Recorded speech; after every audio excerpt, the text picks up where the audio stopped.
Hi, folks. Happy Friday. Congratulations. You made it to Friday. You did it. Oh, come on. You can do better than that. Let's go. Yes. You made it. We did it. Welcome to another very exciting edition of How to Be a Longhorn. Today we're talking about...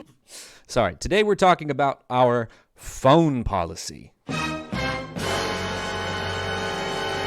Don't worry, it won't be that scary. We understand that phones are an inevitable part of life. They are here to stay. There's hardly anybody walking around without one glued to their hip at all times. And so what our phone policy tries to do here is to try to encourage a balance between this technology's positive uses and its potential destructive qualities. In order to talk about this phone policy, we've split our time into instructional time and non-instructional time.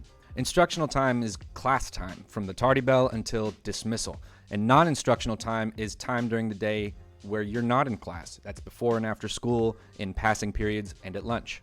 During instructional time, just like other classroom procedures that we talked about yesterday, teachers will be responsible for establishing specific expectations or policies for phone use in their class.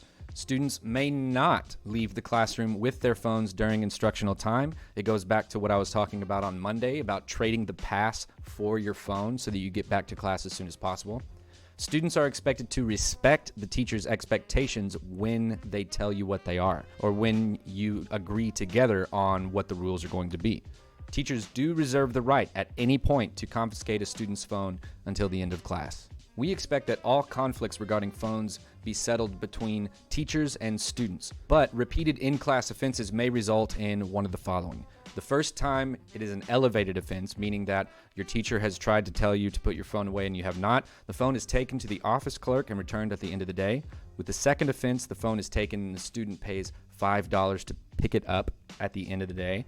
And with the third offense, the phone is taken and the student has to pay $15 to pick it up at the end of the day. And then students will also at that point lose phone privileges for 5 school days. Further violations may result in the student being prohibited from phone use on school grounds, and the student may be subject to further disciplinary actions as is determined by school administration. Non-instructional time, which is every time you're not in class on campus, students can use their phones. All right, we understand that sometimes you need to call home or get online or check an email or text your boo. But anytime you're using a device on campus, you should consider the expectations of the handbook, the code of conduct, the recording policy, and the digital citizenship expectations, both of which we'll get to in just a moment. Phone use in the hallways should not cause students to be late to class or otherwise disrupt the educational environment for yourself or others. Students should only have one earbud or headphone in while in non-instructional areas. This ear's rockin'. This ear is aware of its surroundings. The recording policy laid out in the handbook is the same as all schools in DISD. You just may never have heard it before. Students may not take pictures or record audio or video during the school day on school grounds without express permission from the person or persons being recorded. This includes fellow students, teachers, or other staff members. Taking or posting pictures without the subject's knowledge or consent is considered an invasion of personal privacy. We will talk much more about digital citizenship at various times throughout the year in advisory, but in general, these are the things you should consider when using a phone, especially to communicate over social media, texting, or other mediums.